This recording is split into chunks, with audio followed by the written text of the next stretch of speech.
Welcome to Knowledgeable Aging. I'm your host, Jason Kotar. Joining us today to talk about preventing burnout is Dr. Ebony Green. Dr. Green is the president and CEO of Caregiver Support Services, which specializes in supporting family and professional caregivers across the lifespan through direct supportive services. She is the author of 3 books, At the Heart of the Matter, Caregiving in the New Millennium, and Reflections from the Soul, and currently writes a monthly article that focuses on self-care among caregivers. Dr. Green has extensive experience focused on caregivers' health and wellness with an emphasis on caregiver stress, burnout, and related family content. How are you doing today, Dr. Green? I'm doing well, Jason. Thank you. How Well, are thank you you? for doing good. Thank you for joining us. This is our 3rd time together talking about preventing burnout. But before we get started, for those that are joining us for the live webinar, if you have any questions, type your questions in. Time permitting, we will do everything in our power to get your questions answered. So, Dr. Green, I'm going to turn it over to you, preventing burnout.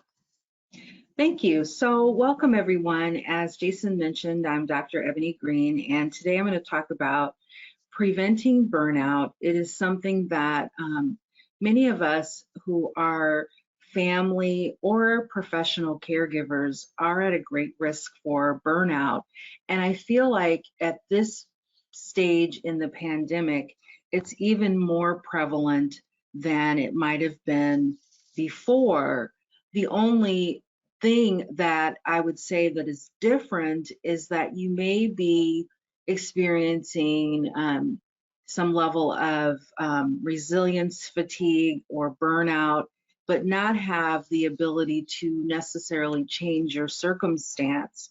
And so I hope to be able to share a few things with you today that you might integrate into your self-care plan to help you cope with both caring for your loved one and caring for yourself. So when I think about burnout and I think about competing responsibilities, this is a quote from a family caregiver. This was a part of my study that I conducted on caregiver wellness, and the caregiver says, "My life is no longer my own. My son takes priority. I have a full-time demanding job as a supervisor. Paul's supply and equipment orders, medications, appointments, nursing issues, and insurance issues are more than a full-time job. Paul has 24-hour nursing, an LPN or LVN. However, the home care business pays very little with no overtime, sick time, holiday time, and have very expensive health benefits. Nurses only stay until they can find better work. His nursing schedule has never been fully staffed. We have been dropped by 2 nursing agencies because his case had too many demands for coverage." So when I was talking earlier about having situations and caring situations that might not be easily resolved, I'm really thinking about the situation that I just mentioned from the caregiver who's caring for Paul was actually her son. So 3 key terms to think about are stress, distress, and burnout. So let's talk about each. So when I think about stress or stress in the context of caregiving, I think about how we may feel that we have additional physical, psychological, or financial pressure or social pressure placed on you. However, generally when you're feeling or experiencing stress, if you can get a moment, you can generally figure out what your next steps might be. So for example, you have a loved one and he or she is not taking the medications as prescribed. You might have a moment where you're really flustered by that, but if you kind of walk through some steps on why he or she is not wanting to take the medication, or what is another approach that I could use, then you can kind of figure that situation out. So I always think about that with stress, that if you have a moment to step back, generally with stress, you can figure it out. When you're experiencing distress, there's no clear-cut solution to the problem. So you might not even know where to begin to address the caregiving situation. And this is where we have an increased chance that we're going to burn out, because long periods of distress where you don't know where to even begin to address the caregiving issues over a long period of time will definitely tax you emotionally. And so you may figure that out or feel that way down the road, where you begin to burn out because over time you're not able to make a clear-cut decision. And then with burnout, this is when you have emotional and physical exhaustion as a result of enduring a long period of distress. I always like to take a moment to say that these days you can care for a loved one with very complex medical needs in the home. There's so much portable equipment and such that a person who would need long-term assistance at home could receive that assistance, feeding tubes, breathing treatments, all of those types of things. Where we find the challenges, do we have the caregiver who is trained, who is comfortable, who has adequate supports so that they don't become burned out? Oftentimes when I'm working with caregivers, I'm dealing with them or meeting them when they are in distress. They're looking for resources. They just don't even know where to start to address their caregiving problems. So our goal is to help them to try to prevent burnout. Another question that is more of it's a real question, but also something to just kind of think about in your mind is, are you helping or are you rescuing? So I think about a caregiver that I trained. She's professional. She was going to be caring for clients in the hospital and on the rehabilitation floor, where maybe they had physical therapy, occupational therapy, that type of thing, and we're going to go back home. And so I always talk about empowerment and really encouraging clients and loved ones to do what they can for themselves for as long as possible. And I remember us having that conversation, and then there was a little break between our primary training and then the next phase of her training. And she came back and she told me that she'd worked on the rehabilitation floor with a young gentleman. And so she'd gotten some information and figured that he needed assistance with everything, with all of his activities of daily living. So she bathed him, she dressed him, or dressed him, assisted him with his meals. And so it was the end of the day and she was so tired, but it was like her final rounds before she was going to go home. And she walks by the client's room and he's got the head of the bed up and he's doing these stretching exercises. So when she read his chart, she thought that he was quadriplegic, that he didn't have the use of his arms or legs. And in all actuality, he was paraplegic and he did have the use of his legs.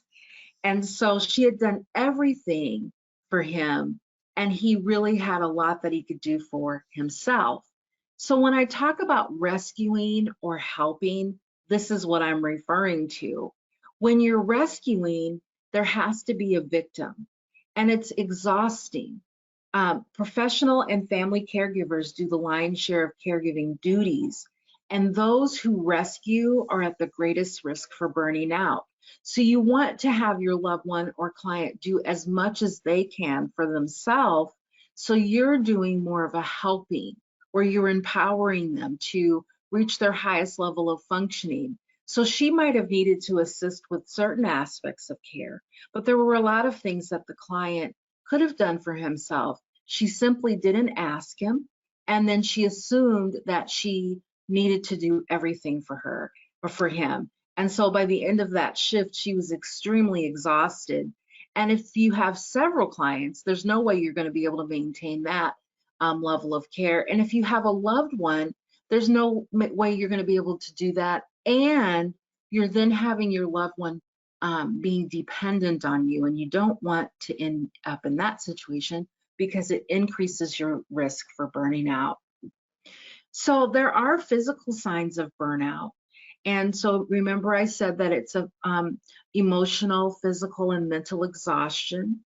And you may have changes in your attitude from a positive caring to a negative and unconcerned, or just feel like you're so overloaded that you can't take in any more input from anyone. And it can occur even when it can occur when caregivers don't get the help they need, or if they're doing more than they need to do on a consistent basis. So these are a few things to think about if you're feeling overwhelmed or constantly worried, if you're feeling tired most of the time, if you're having changes in your sleep pattern, so you're sleeping too much or too little, if you're gaining or losing a lot of weight, so we're talking 15, 20 pounds, if you're easily irritated or angry. What I find here is that what will happen is, as a caregiver, we can get that tunnel vision. So we just focus on the situation at hand, but we're not thinking about anything that would, outside of the caregiving situation, make our life meaningful. And so it's easy to become irritated and angry, lose interest in the activities that you used to enjoy, not seeing friends. When you do see your friends, spending time, the time that you would normally spend to talk about other things, focusing on your caregiving situation. So then are you really getting a break? Abusing alcohol or drugs, including prescription medications, having frequent headaches, bodily pain, or physical problems, and then just feeling that overwhelming sadness. Those can be signs of impending burnout, or that you are starting to feel burned out. So we try to think about, if you've had an opportunity to hear me or visit our website or anything, you hear me talk a lot about the Caregiver Wellness U model. And we really want to empower caregivers to, yes, get the situation and services that you need to care for your loved one. And then once you have a point of stability with those things, then take some time to focus on how are you going to enhance your well-being so that you're able to continue caring for your loved one, but also so that your life continues to have meaning and purpose outside of your role of caregiver. Two things that you will see if you look at the caregiver wellness model is that are different is from other wellness models is this idea of empowerment and resilience. And I did mention at the beginning of our conversation that some individuals will, especially during these times, during the pandemic, experience some level of resilience fatigue, because we're not only caring for our loved one who may need assistance, but we're also, a lot of us, doing schooling from home, being very careful when we do go out, not going out very much, and then having to reapproach situations so much that you may feel as though you're burning out. So we do want to think about resilience and empowerment, but we also do realize that there is the concept that some folks are really tired at this point from having to be resilient and think of new ways to approach their caregiving situation. So I do want to say that those important components of both empowerment and resilience are, when we think about empowerment, again, we're empowered to look at new ways to provide effective caregiving, and that we are empowered to also care for ourselves. And the resilience is all about being able to take a look at our caregiving situation and approach it in new ways when needed, so that we can stay well over a period of time. And so we also think about inner strength, which stems from being empowered and resilient, which has been shown to be important to your well-being. So really having the ability to be empowered is very, very important.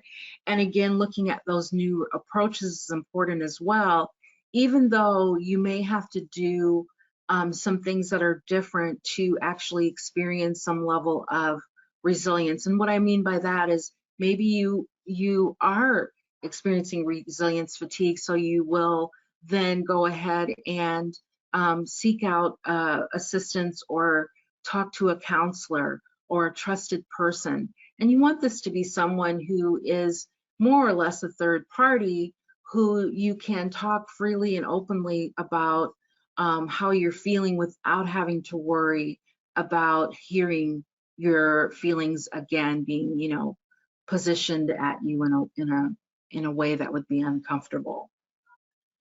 So empowerment and resilience, again, we want to think about it being defined as the ability to engage in and execute behaviors that are successful for caregiving. And so that is very important.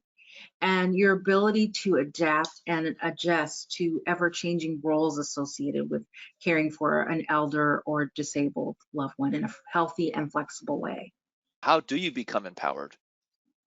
Well, I think that when you are, even when you're in a level of distress and you call maybe the social worker or you call the case manager, that is an act of empowerment because you're looking to change the situation. So those would be, reaching out for help is really the first sign of empowerment. And I think over time, too, as we continue to engage, we often find ourselves in the role of advocate. It's often easy to advocate for your loved one, but it's not always that easy to advocate for yourself, for your own well-being. So we really want to not only encourage you, okay, as you're advocating for your loved one, what are one or two things that you could do for yourself? So I think that one of the more encompassing aspects of burnout, if we think about it, if we were to classify it in the wellness model, it would fall under psychological well-being. And one of the caregivers from my study said that emotional stress leads to physical problems for the caregiver, lots of guilt, resentment, anger, and sadness, multiple strong feelings competing. And so, sometimes, especially over time, it is easy to feel guilty because you feel like you didn't do enough, or to do things that are where you're acting out of guilt. I have a caregiving situation that's happening right now with my dad, and so I'm actually in Washington visiting him at the burn center. And my mother, my stepmother, but I consider her my mom. She is the primary caregiver. And at first, when I was going to come visit, she lives on the tip of West Virginia, so she is an hour or so away from the city. And she was going to come pick me up from the airport and then bring me in each day to come and visit Dad. And it would have been nice from the standpoint that her and I would have been able to support one another, but she wouldn't have had a break.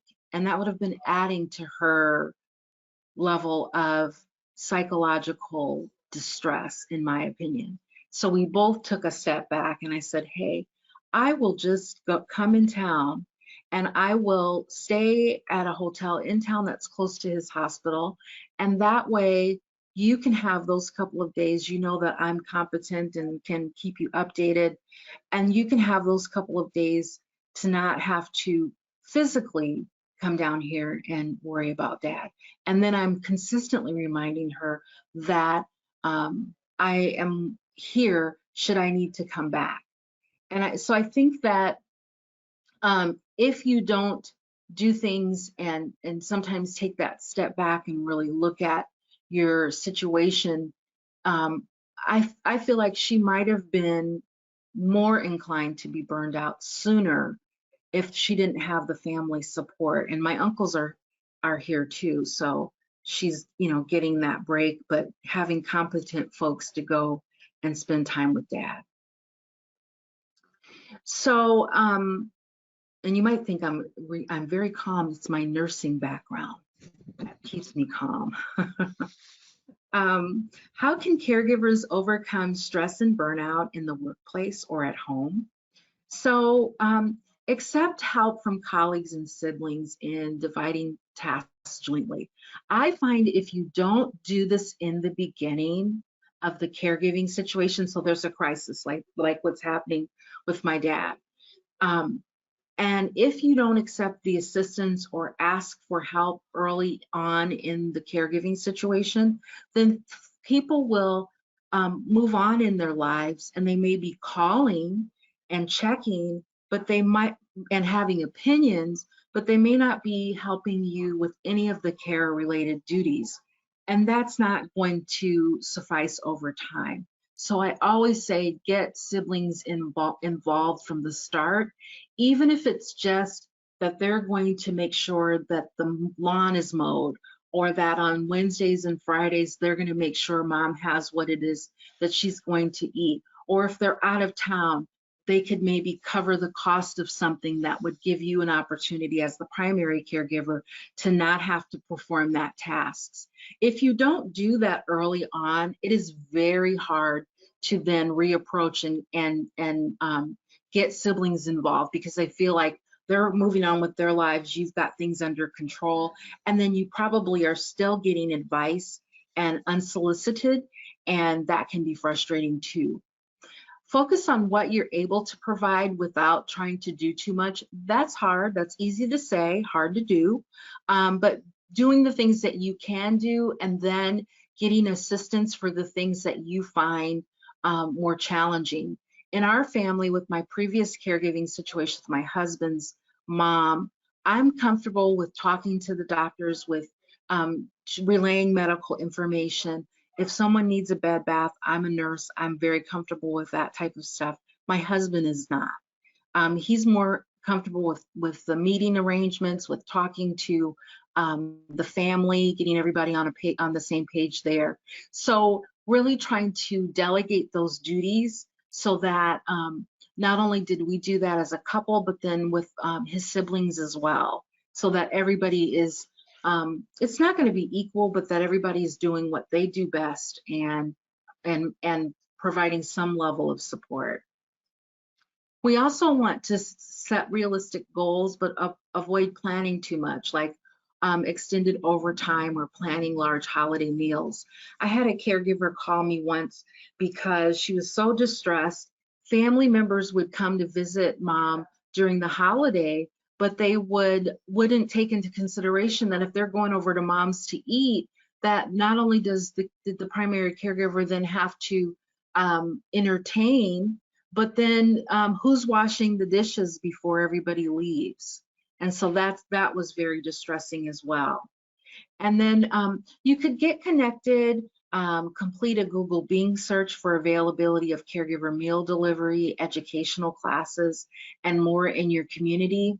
One of the things that I'm finding very helpful right now is there's a care app where you can, and I'll think of the name, where you can actually communicate with the whole family, so everybody is able to see what's going on with dad without my mom having to say the same thing 50 times.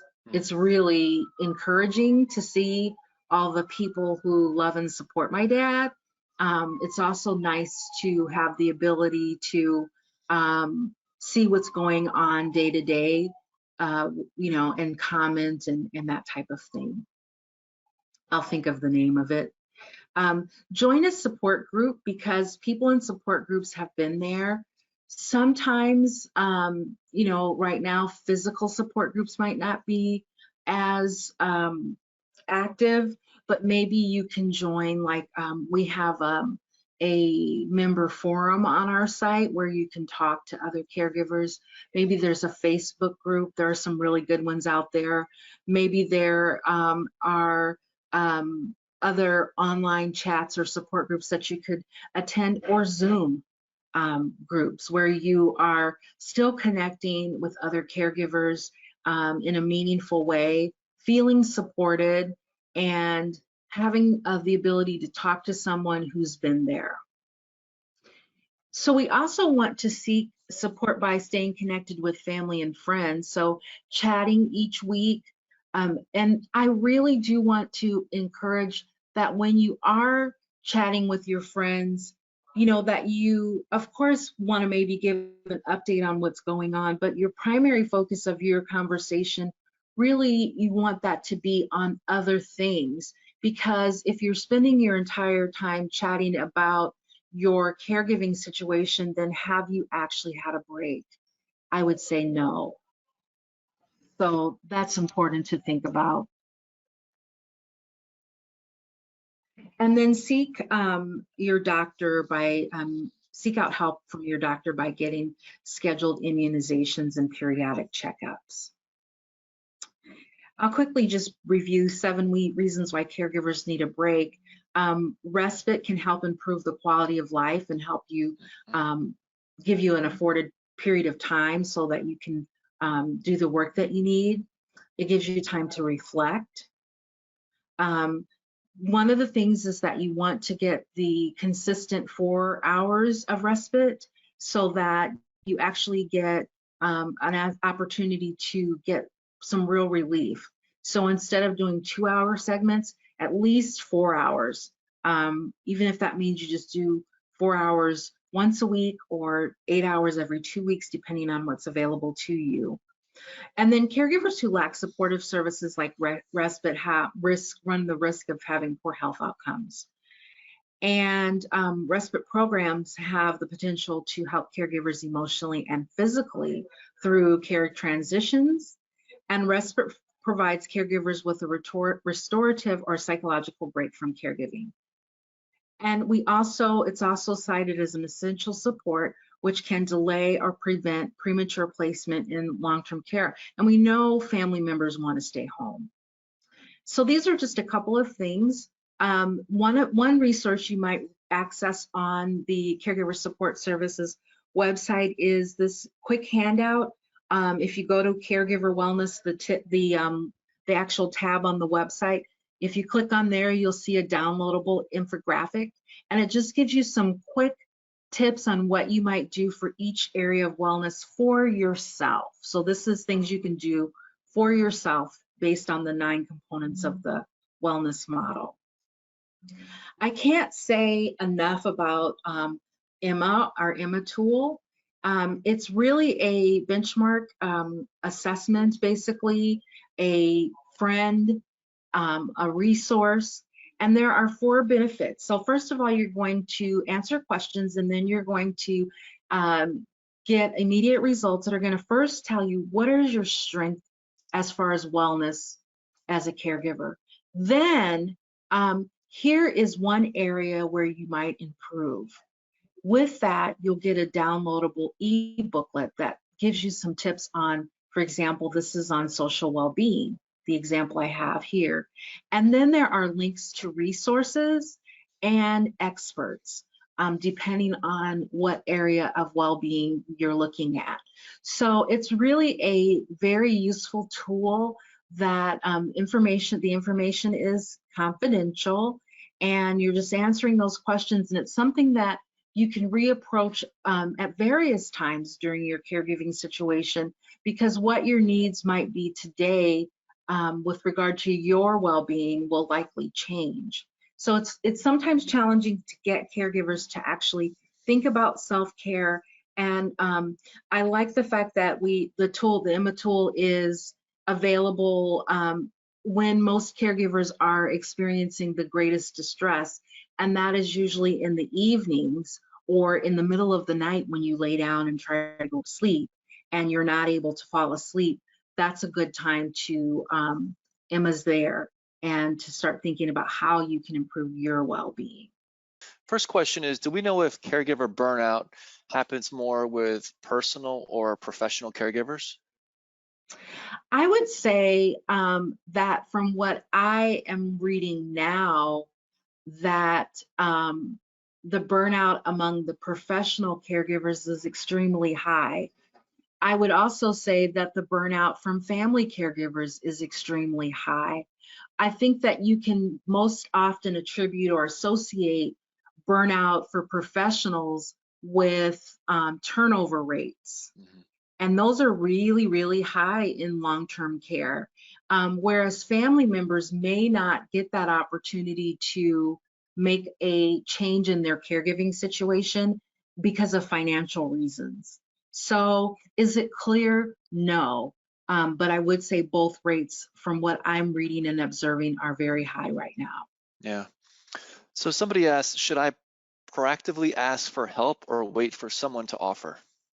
I would always be proactive about asking for help, and not wait for people to, and be very specific about what it is that you need. Because if we're not proactively asking, folks will think that we have everything under control and that there's no need for them to support us or care for us. Okay. Last question, Dr. Green. So somebody says, what should a caregiver do if they feel trapped in their situation? I think a lot of caregivers feel trapped in their situations, especially right now. What I would say is that the first thing I would do is talk to my doctor and see if you might get a referral, because to a counselor or therapist, because there can be so many emotions that you're holding on to, and your first sign might just be that you're feeling really overwhelmed, but your other first sign can also be that you start to have physical symptoms. So I would start with reaching out to the doctor before you start having like your blood pressure increase because you're not getting enough sleep, or you feel like you need to quit your job, or you blow up, so that you can actually have the ability to proactively get the services and supports that you need. Wonderful stuff as always, Dr. Green. How can people find you? We are at caregiversupportservices.org or .com. So either site. We are a nonprofit, and we have so many really great resources and tools that we want caregivers to access. And so we hope that you will go there. The contact us button, should you have a question, you can always submit there, and you'll get a hold of us. And so we're here for supporting caregivers and helping professionals get to the right resources too. Excellent stuff. As far as knowledgeable aging, you can find us on our website, knowledgeableaging.com. I encourage you to check all of our upcoming and archive webinars. If YouTube is your thing, go to YouTube, type in Knowledgeable Aging. We encourage you to subscribe. We try to update that a couple times per week. And also podcasts. You can find us on podcasts if that's your thing as well. Maybe you like to watch and listen. Either way, we appreciate it. You can find us on Spotify, Apple Tunes, etc. Till next time, I'm your host, Jason Kotar. This is Knowledgeable Aging.